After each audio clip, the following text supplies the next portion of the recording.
ஹே ஹாய்டா! இன்னைக்கு நம்ம என்ன பார்க்க போறோம்னா, என்ன விலை? அதோட நெக்ஸ்ட் பார்ட் தான் பார்க்க போறோம். ப்ரீவியஸ் பார்ட் கேட்காதவங்க போய் கேட்டுட்டு வாங்க. அப்பதான் இந்த எஃப்எஃப் உங்களுக்கு புரியும். வாங்க நம்ம இப்ப ஸ்டோரிக்குள்ள போலாம். Headset must, don't be addict, just imagine. ஜிமினும் ஜேஹோப்பும் உங்களுக்கு என்னாச்சுன்னு தெரிஞ்சுக்க அகேஷ கூப்பிட்டுருப்பாங்க. அவன் ஒரு டாக்டர்னால அவனும் வந்துட்டு உங்க லைஃப்ல நடந்தது எல்லாத்தையும் வந்து சொல்லியிருந்திருப்பான். அதுக்கப்புறம் சுவா, ஜேஹோப்பு எல்லாருமே போயிட்டாங்க. இப்போ ஜிமின் மட்டும் சோஃபால உட்காந்துருக்கான். ஏண்டி இத முன்னாடியே என்கிட்ட சொல்லியிருந்தா நான் யாருன்னு பார்த்துருப்பேனே. ஏண்டி இப்படி இருக்க? ஒன்னு போய் படிச்சுட்டேனேடி அப்படின்னு அவங்க திங்க் பண்ணிட்டு உட்கார, நீங்க இங்க தூக்கத்துல அலற ஆரம்பிக்கிறீங்க. ஜிமன் ஓடி வந்து உங்களை அப்படியே ஹக் பண்றான். நீங்க ஜிமன் காப்பாத்து, காப்பாத்து ஜிமன் அப்படின்னு ஐய ஓபன் பண்ணாம அப்படியே கத்திட்டே இருக்கீங்க. அவன் உங்களை அப்படியே ஹக் பண்ணிக்கிறான். அப்பயும் நீங்க கத்துறத விடல. அதனால அவன் அப்படியே உங்க லிப்ல அப்படியே கிஸ் பண்ண ஸ்டார்ட் பண்றான். நீங்க ஐஸ் ஓப்பன் பண்ணவே இல்ல. பட் அவன அப்படியே ஹக் பண்ணிக்கிறீங்க. கிஸ்ஸ ஸ்டாப் பண்ணிட்டு உங்கள பார்க்குறான். உங்களோட இந்த ஹக் அவனுக்கு ஒரு மாரியா இருக்க, அவன் அடுத்து மூவ் பண்ண ஸ்டார்ட் பண்றான். அப்போ அவன் மைண்ட்ல, "டேய் ஜிமன், இது இப்போ உனக்கு தேவையா?" அப்படின்னு கேட்க, கன்ஃப்யூஸ்டா உடனே எழுந்து உட்காந்துட்டு, தொடவும் முடியல, விலகவும் முடியல. "ஏன்டி இம்ச பண்ற? 1000 தடவை சாரிடி. என்ன தள்ளி வைக்காதடி ஒயன்." அவன் சொல்லிட்டே உங்கள் ஹெட்டில் அப்படியே தடவி விட நீங்கள் அப்படியே சுருண்டு படுத்துக்கிறீங்க. மிட் நைட்டில் ஐஸ் ஓப்பன் பண்ணி பார்க்க ஜிமன் நல்லா தூங்கிட்டு இருக்கான். அவன் 2 கையால் உங்களை ஹக் பண்ண மாதிரி உங்கள் மேலே ஒரு காலை போட்டிருக்கான். நீங்கள் தள்ளி போயிடாத மாதிரி உங்களை அப்படியே அவனுக்குள்ளே புதையிற மாதிரி ஸ்லீப் பண்ணி தூங்கிட்டு இருக்கான். நீங்கள் எழுந்து உட்கார பார்க்க அவன் விடாமல் உங்களை இழுத்து பிடிக்க நீங்கள் அவனை நெஞ்சிலேயே அடிக்கிறீங்க. "டேய் எழும்புடா, என்கிட்ட வந்த." அவன் ஐஸ் ஓப்பன் பண்ணி பார்த்துட்டு, "என்னடி கொசு அடிக்கிறியாடி? அப்படியே கொஞ்சம் என் கால் கிட்டேயாடிய, ரொம்ப கடிக்குதுடி." என்னோட பிளட்டு கொசுக்கு ரொம்ப பிடிச்சிருக்கு போல. பொண்டாட்டிக்கு தான் என்னை பிடிக்கல, அட்லீஸ்ட் கொசுக்காவது என்னை பிடிச்சிருக்கே. சி, யாரை கேட்டுடா உள்ள வந்த? உன்னை பார்க்க தான் எனக்கு பிடிக்கவே இல்லைன்னு சொன்னல. கொஞ்சம் கூட மானம் சூடு இல்லையா? வெளியே போயிடு, இல்லைன்னா இப்படியே நான் ஃபாரஸ்ட்டுக்குள்ளே எழுந்து ஓடிடுவேன். அப்புறம் என்னை கண்டுபிடிக்கவே முடியாது. அவன் மெதுவாக உங்கள் ஹேண்ட் எடுத்து கிஸ் பண்ணிட்டு, யாரை கேட்டு உள்ளே வரணும்? நீ ஏன் பொண்டாட்டி? நான் ஒன்றும் உன் பொண்டாட்டி இல்லை. ஓ, அப்போ இது என்ன? இந்த ரிங் யார் போட்டது? நீங்கள் சைலண்டாக இருக்க. இப்போ புரியுதா உனக்கு நான் என்ன வேணும்னு? ஹஸ்பண்ட். நோவே, எனக்கு பிடிக்கல. நீங்கள் இப்படி சொல்லவும் அவன் பிடிக்கல பிடிக்கல பிடிக்கல பிடிக்கல பிடிக்கலன்னு சொல்லாதடி. அப்படி கொழுத்த நெரிச்சு பிளட்டை குடிச்சிருவேன். நீயே தனடி என்கிட்ட வந்த. மேரேஜ் பண்ணும்போது கூட உன்னை கேட்டுட்டு தனடி பண்ண. அது அப்போ ஒன்று பிடிச்சிருந்துச்சு, இப்போ ஒன்று பிடிக்கல. நீங்கள் திரும்பி உட்கார அவன் உங்கள் ஃபேஸை அவனை பார்த்த மாதிரி வச்சுட்டு, எனக்கு அப்போவும் பிடிச்சது, இப்போவும் பிடிச்சிருக்கு, எப்போவுமே பிடிக்கும்டி. இந்த ஜிமனுக்கு ஒரு பொருளை பிடிச்சதுன்னா அதை எதுக்காகவும் யாருக்காகவும் விட்டு கொடுக்க மாட்டேன். அதை மாதிரி தான் இப்போ நீ லவ்வாக என் கூட வாழ்ந்தாலும் சரி, இல்லை கடமைக்காக இருந்தாலும் சரி, எனக்கு நீ என் கூட இருந்தால் மட்டும் போதும். நீங்கள் அவன் சொல்கிறத கேட்டுட்டு அப்படியே எழுந்து ஓட பார்க்குறீங்க. அவன் பிடிச்சு இழுத்து பெட்டில் போட்டு அவன் உங்கள் மேலே வரான். அப்படியே உங்கள் லிப்பை அவன் ஃபிங்கரில் பிடிச்சி டைட்டாக பைட் பண்ண, நீங்கள் அவன் முதுகில் உங்கள் நெயில வச்சு கீறி விடுறீங்க. அவன் உங்கள் ஹேண்டை மேலே பிடிச்ச மாதிரி பிடிச்சிட்டு, விட்டாதனடி என்னை விட்டு போவ, உன் இஷ்டம் இல்லாமல் உன்னை தொடக்கூடாதுன்னு நினச்சேன். 3 days ஏமாத்தினது எனக்கு தெரியாதுன்னு நினச்சிட்ருக்கியா? உன்னோட ஒரு பார்வைக்கு அர்த்தம் என்னன்னு நான் கண்டுபிடிப்பேன். இந்த ஜிமனுக்கு தெரியும்டி. சரி, நீ சின்ன பொண்ணு, பயப்படுற, கொஞ்சம் டைம் கொடுப்போம் அப்படின்னு நினச்சேன். என்னோட ஃபீலிங்ஸை கண்ட்ரோல் பண்ணியிருக்க நான் பட்டப்பாடு எனக்கு தான் தெரியும். அப்படிலாம் இருந்தேன்னா ஏதோ ஒரு அவசரத்தில் உன்கிட்ட கோவப்பட்டது தப்பு தான். அடித்தது பெரிய தப்பு. அதுக்காக இப்படி தள்ளி தள்ளி போய் என்னை கஷ்டப்படுத்தாதடி. உன்னை விட்டு பிரிஞ்சா எனக்கும், என்னை விட்டு பிரிஞ்சா உனக்கும் ஹாப்பியே இருக்காதுடி. உன்னோட ஹாப்பி லைஃப் என்கிட்ட இருக்கு. என்னோட ஒத்துமொத்த லைஃபே உன்கிட்ட தாண்டி இருக்கு. புரிஞ்சுக்கோயன். நீங்கள் திரும்ப ஃபேஸ் அப்படியே திருப்பிக்கிறீங்க. ஸோ உனக்கு இந்த மேரேஜ் விளையாட்டா தெரியுதா? இனி புரிய வைக்கிறேன்டி. இந்த ஜிம்மினோட வாழ ரெடியாகு. நீங்கள் புரியாமல் முழிக்க. என்ன புரியலையா? இந்த ரிலேஷன்ஷிப் பிரியாமல் இருக்கணும்னா நம்ம 2 பேரும் சேரணும். என் மேலே இருக்கிற பயம் தெளியணும். நீ முழுசா இந்த ஜிமினுக்கு பொண்டாட்டி ஆகணும். அப்போ தான் உனக்கு என்னோட லவ் புரியும். அது நீ எனக்கு வேணும்டி. அப்படியே உங்கள் ஐயை பார்த்துட்டு அவன் ரூம் லைட்டை ஆஃப் பண்ணுறான். இருட்டில் உங்களை ஹக் பண்ணி கிஸ் பண்ண ஸ்டார்ட் பண்ணுறான். அவன் கிஸ் பண்ணிக்கிட்டே உங்கள் ட்ரெஸ் எல்லாம் ஒன்று ஒன்றா ரிமூவ் பண்ணி போடுறான். அப்படியே அவன் உங்கள் மேலே வந்து உங்கள் நெக்கு, உங்கள் செஸ்ட்டு, அப்பர் பாடி, லோவர் பாடி ஃபுல்லாக கிஸ் பண்ணுறான். அவனோட இன்னொரு ஹேண்டு உங்கள் பாடி ஃபுல்லாக ப்ளே ஆகுது. அப்படியே நீங்கள் அவனோட டச்சில் மெல்ட் ஆகிட்டீங்க, மூன் பண்ணுறீங்க. அவன் ஃபேஸை பார்த்தா தான் நீங்கள் கோவப்பட்டு கத்துறீங்கன்னு அவன் லைட் ஆஃப் பண்ணிவிட்டு உங்கள் கிட்டக்க வந்திருக்கான். ஸோ நீங்களும் ஒன்றுமே சொல்லலை. அவன் உங்கள் இயர்ஸ் கிட்ட வந்து பிடிச்சிருக்காடி. உங்களுக்கு அவன் ஃபேஸை பார்த்தா பயமாக இருக்கிறனால இப்போது நீங்கள் அதுக்கு ஒன்றுமே சொல்லலை. அப்படியே உங்கள் 2 பேருக்கும் ரொம்ப லவ்வபிளாக அப்படியே சாஃப்டாக ஒரு அழகான மேக்கோவர் நடக்குது. நீங்கள் 2 பேரும் அதுக்கப்புறம் அப்படியே தூங்கிட்டீங்க. மார்னிங் ஐஸ் ஓப்பன் பண்ணால் ஜிமன் உங்களை ஹக் பண்ண மாதிரி இருக்க நீங்கள் பயந்து எழுந்துக்கிறீங்க.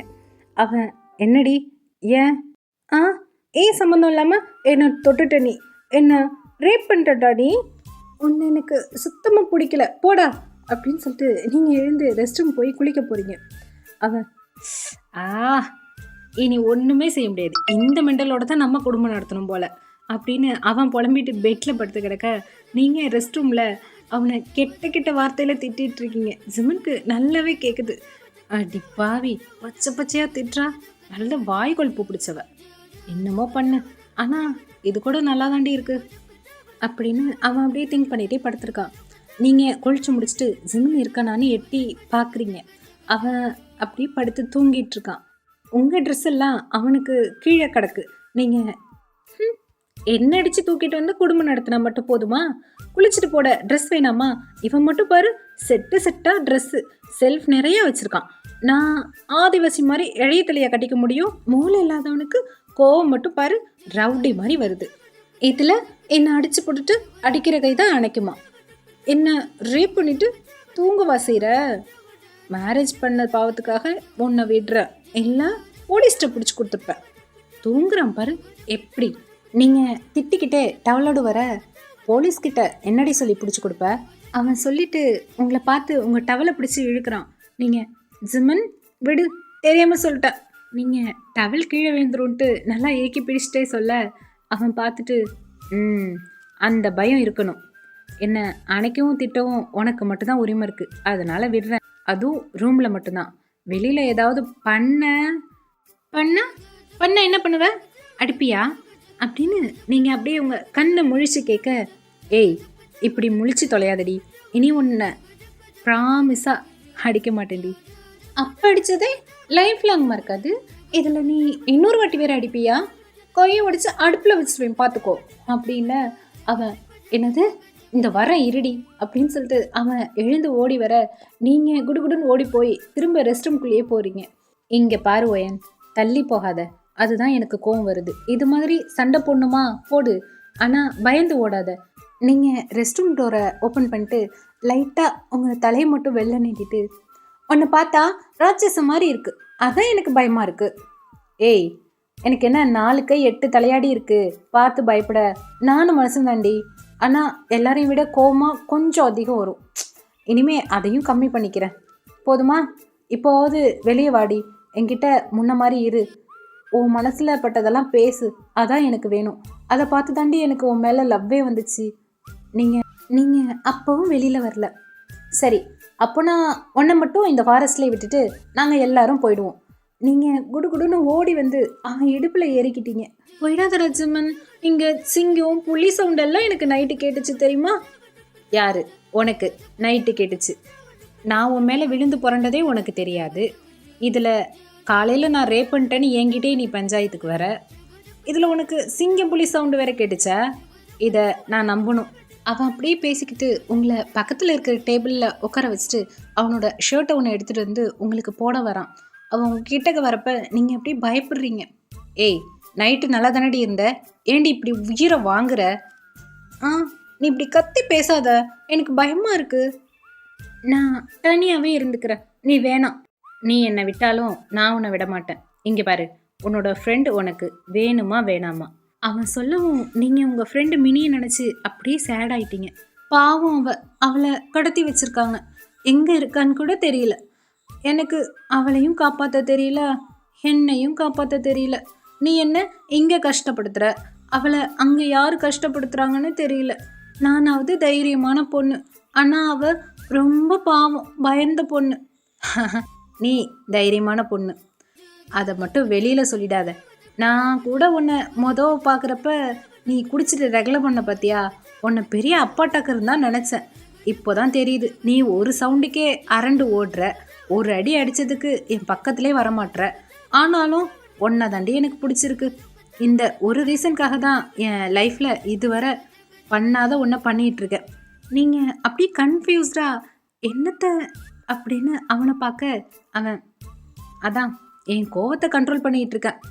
இல்லைனா உன்னை விட்டுட்டு போயிடுவேன்னு சொல்கிற வாயி கோணிந்திருக்கும், அடி செவ்வுளு பிஞ்சிருக்கும். அவ்வளோ கோவத்தையும் எனக்குள்ளே அடக்கி வச்சுருக்கேன். உன் ஃப்ரெண்டை காப்பாற்றணும்னா நீ என் கூட இருந்து தான் ஆகணும். எனக்கு ஒய்ஃபாக கண்டிப்பாக இருக்கணும். அப்படி இல்லைன்னா நீ போய் உன் ஃப்ரெண்டை தேடிக்கோ. ஐயோ, நான் அவளை எங்கே போய் தேடுவேன்? அவள் எங்கே இருக்கானும் தெரியாது, கடத்திட்டு போனவன் நேம் கூட தெரியாது, அவன் எப்படி இருப்பான், என்ன ஊர், எதுவுமே தெரியாது. உன்னால் மட்டும்தாண்டா அவளை காப்பாற்ற முடியும் அப்படின்னு நீங்கள் அப்படியே திங்க் பண்ணிவிட்டு, சரி சரி நீ சொல்கிற மாதிரி நடந்துக்கிறது கஷ்டம்தான், ஆனால் எனக்கு வேறு வழி இல்லை. பொண்டாட்டி வேலை வேறு எதெல்லாம் பார்க்கணுன்னு ஒரு லிஸ்ட்டு போட்டு கொடுத்தா செய்ய வசதியாக இருக்கும். நீங்கள் சொல்லிட்டு போய் ஒரு நோட் புக் எடுத்துகிட்டு வந்து, இந்தா பர்ஃபெக்டாக லிஸ்ட்டு போடு ராஜசா, என் ஃப்ரெண்டுக்காக இந்த பொண்டாட்டி பதவியை எடுத்துக்கிறேன் நக்கலாக சொல்ல, ஜிம்மின் அப்படியே உங்களை பார்த்துட்டு, ஐயோ இவளால் இப்போவே கண்ணை கட்டுதே அப்படின்ற மாதிரி உக்காந்துருக்கான். சரி ஓகே அப்படின்னு அவனும் அந்த நோட் புக்கை வாங்கிட்டு, லிஸ்ட்டு தானே போட்டு தரேன் அப்படின்னு மார்னிங்லேருந்து நைட்டு வர என்னென்ன பண்ணணும்னு ஃபுல்லாக எழுதி கொடுக்குறான். நீங்கள் வாங்கி படிக்க ஸ்டார்ட் பண்ணுறீங்க. ஐயா இது என்ன கருமோச்சி, அசிங்கமாக எழுதி வச்சுருக்கா? ஏய் எனக்கு இதெல்லாம் மஸ்ட்டு, அப்புறம் ஓ இஷ்டம். ஏன் நீ குளிக்க கூட நான் வேணுமா? நீ பண்ண மாட்டியா? சமையல் பண்ண நான் என்ன வேலைக்காரியா? உன் துணியை துவைச்சி அயன் பண்ண நான் என்ன டேப்ரியா? அப்புறம் நைட்டு நீங்கள் அப்புறம் நைட்டு சொல்லுங்கள் மிஸ்ஸஸ் ஜிம்மன். சரி சரி எல்லாம் பண்ணுறேன், தள்ளிப்போ. ஐயோ இந்த ராட்சச குணம் தெரியாமல் வந்து மாட்டிக்கிட்டேன், என்ன பண்ண? இந்த மினிக்காக இவனை சமாளித்து தான் ஆகணும். நீங்கள் திங்க் பண்ணிக்கிட்டே அப்படியே வெளியில் போகிறீங்க. இப்படியே எங்கடி போகிற அப்படின்னு அவன் ஸ்மைல் பண்ண, உனக்கு டீ போட தான் போகிறேன், குடிச்சு பாரு, பொண்டாட்டி வேலையை ஸ்வீட்லேருந்து ஸ்டார்ட் பண்ண போகிறேன் சொல்லிவிட்டு நீங்கள் அப்படியே கிச்சன் போகிறீங்க. அவன் நீங்கள் போகிறதே பார்த்துட்டு அவன் ஃபோன் பண்ணி மினி இருக்கிற பிளேஸை கண்டுபிடிக்க சொல்கிறான். அதே சமயத்தில் இங்கே நடுக்கடலில் ஒரு பெரிய 2 ஷிப் நின்றுட்டுருக்கு. ஒரு ஷிப்பில் இருந்த திங்ஸ் எல்லாத்தையும் இன்னொரு ஷிப்புக்கு மாற்றிட்டுருக்காங்க. ஷிப்போட கேப்டன் மாதிரி இருந்தவன் இன்னொரு ஷிப்பில் இருக்கிறவங்க கிட்ட, எல்லாத்தையும் எடுத்து வச்சாச்சா? எடுத்து வச்சாச்சு, ஜேகே வந்தால் சூட்கேஸை மாற்றிட்டு நாங்கள் கிளம்பிடுவோம். அது அவராக வந்தால் தான் உண்டு, வெயிட் பண்ணு. உனக்கு ஜேகேவை பற்றி தெரியுமா தெரியாதா அப்படின்னு அவன் கோவமாக பேச, ஜேகே கோவம் எனக்கு தெரியும், ஆனால் என் பாஸுக்கு தெரியாதுல்ல, நான் என் பாஸுக்கு தான் வேலை பார்க்குறேன், ஜேகே கிட்ட இல்லை, சும்மா பயப்பட அப்படின்னு அவன் பேசிகிட்டு இருக்க அவன் காலில் ஒரு புல்லட் வந்து பாயுது. அவன் அலறி அப்படியே கீழே விழறான். அவ்வளோதான்டா, இதோட எந்த பாட்டு முடிச்சுப்போம், நான் சீக்கிரமாக நெக்ஸ்ட் பாட்டு போடுறேன். ஓகேடா, பபாய்.